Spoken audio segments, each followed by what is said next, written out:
Hi, welcome to Edward Box Guitar Tuition. So my classic album inspection today is Lizzy's album Fighting.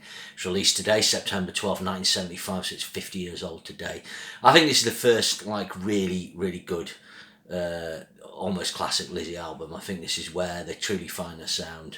And I think it really benefits from some really good deep cuts.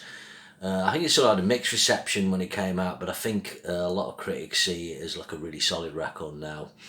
Although Jeff Barton was wasn't into it at the time. Apparently I was just reading on Wikipedia, but I think it's got the classic sort of Lizzy layout, as it were. It's got 10 tracks. Lizzy typically have 9-10 tracks on an album. All the songs are over 3 minutes or just over 4. There's one over 5 minutes. That's it. The whole album lasts under 38 minutes. Gorham and Robertson, by this time, obviously the big thing is they discover their twin part harmonies on this. On the previous album, Nightlife, the album seemed really soft.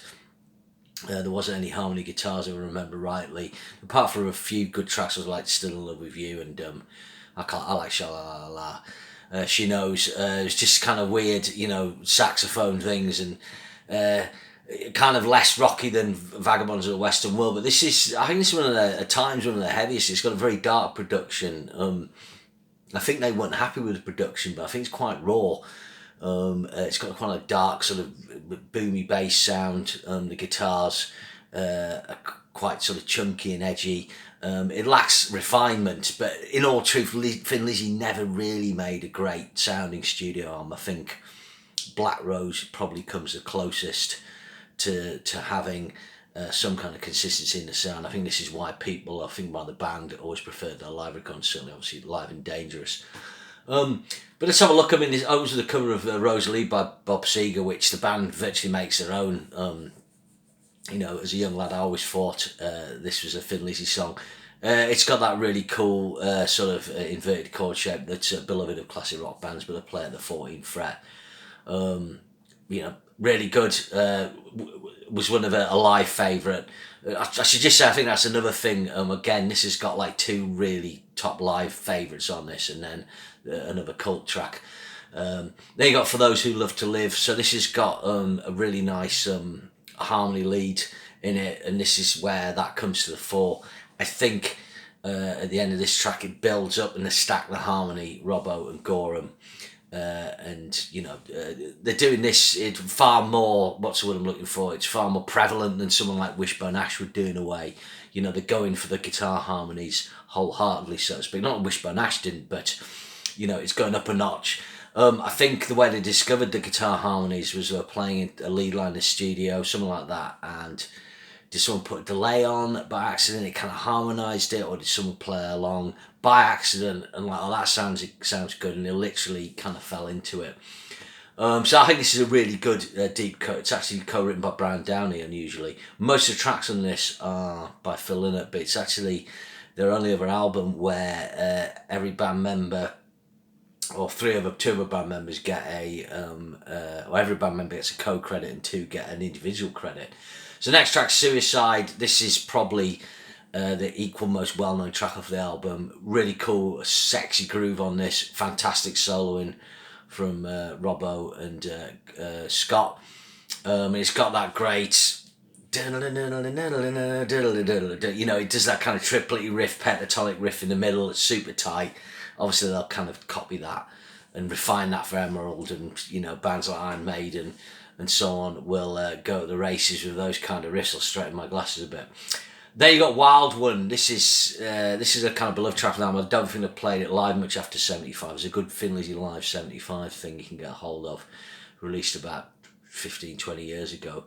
Kind of captures this time when they're on the rise. But this is a great track. John Norum covered this for his Motion Control album on the CD version, I think.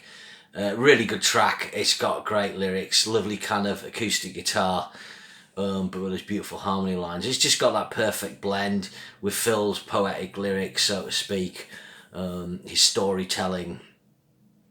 One thing I noticed about Phil's lyrics on this, they really come of age. He did, early Lizzy has some like sort of big tales, but here's where he starts to bring his alliteration and rhyming. And what's interesting in Phil's lyrics, sometimes he'll use certain words that kind of sound good, and when you actually listen to the lyric, yeah, they're a bit daft sometimes, but it's lyrics that are kind of fun to hear, fun to sing, and it helps the melody get into your head.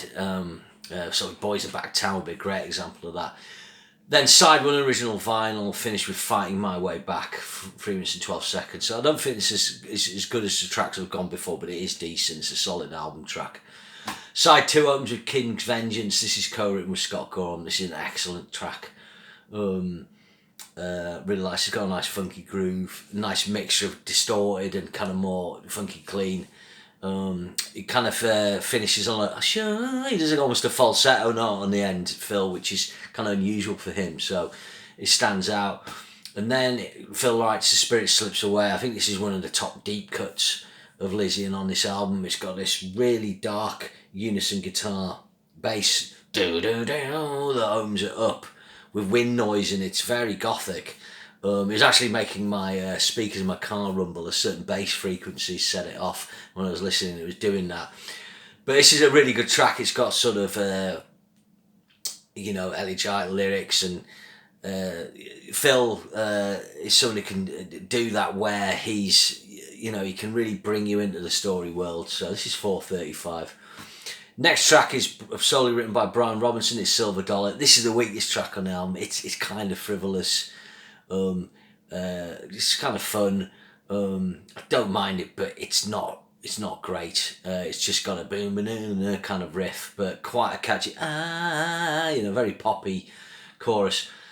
Then you got Freedom Song. This is great lyric on this.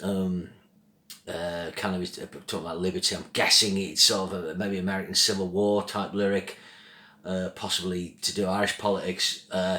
Really cool lyrics, really good storytelling. It's 3 minutes 32. Excellent harmony guitar lines. You can actually hear the chord progression here. It kind of goes from A, I guess, to B, kind of minor 7 to F sharp. And it's a kind of progression which would be adapted and refined for Boys Are Back in Town and Southbound. So again, you can sort of hear the genesis of Phil's writing in this. You got Ballad of a Harman, which is written by Gorham. This is quite interesting. This is a kind of almost like a Ted Nugent type riff, which is his debut album was 1975. It's got the classic sort of, probably in the key of A with those classic C inverted fifths for C and D. That sort of rock bands are beloved of. Doing at that time and beyond, it's a kind of like riff that would, you get a lot of new wobbin bands doing that type of riff. So it's really good. I think this album's easy an 8 out of 10, maybe 8.5. I actually, the first Lizzy album I ever got when I was about 10 was The Adventures of Thin Lizzy compilation, which is out of print now. It was a really good compilation. That was when I first did Whiskey in the Jar. Because they didn't play it live, you didn't hear that for a long time. I got that in a sale for $1.99, and then I went to my local second-hand record shop in Lancaster. I've mentioned this before, Hedgehog Records, and I had a copy of Fighting and Johnny the Fox. I think I bought them at the same time. I could be wrong. If I'm honest, at the time, Johnny the Fox was the one that stuck with me.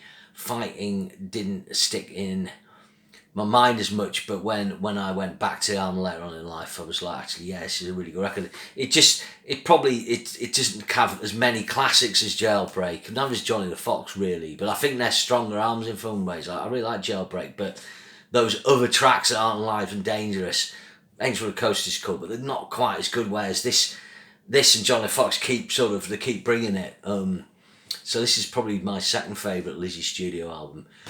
Interestingly, the other fact is you get that classic Thin Lizzy logo that they use for merchandise and for their backdrop, but this is the only album that actually uses that logo. And I think that was like a mistake by Lizzy. There's Jim Fitzpatrick covers are great, but they needed to. It's such a good logo. I think logos and branding are so important for rock bands, for t-shirt bands. I think that would have, Lizzy could have exploited that more in every artwork. You think like how bad Reputation looks as a cover, it would have helped them. They slagged the album cover off, but I always quite liked it. I always liked the platform boots, particularly on Robbo, and just looking hard in the street. It looks like they're in some alleyway in London. Seems to be posh houses behind, but you just focus on them looking rock hard.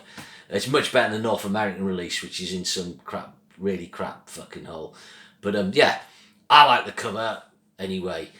So yeah, that is my review of Fighting by Thin Lizzy. If you've never checked this out, it is the first really top Thin Lizzy album for me. Guitar's fantastic, great songwriting, great deep cuts. So check it out. And remember to share and subscribe, and I'll see you again. Thank you very much.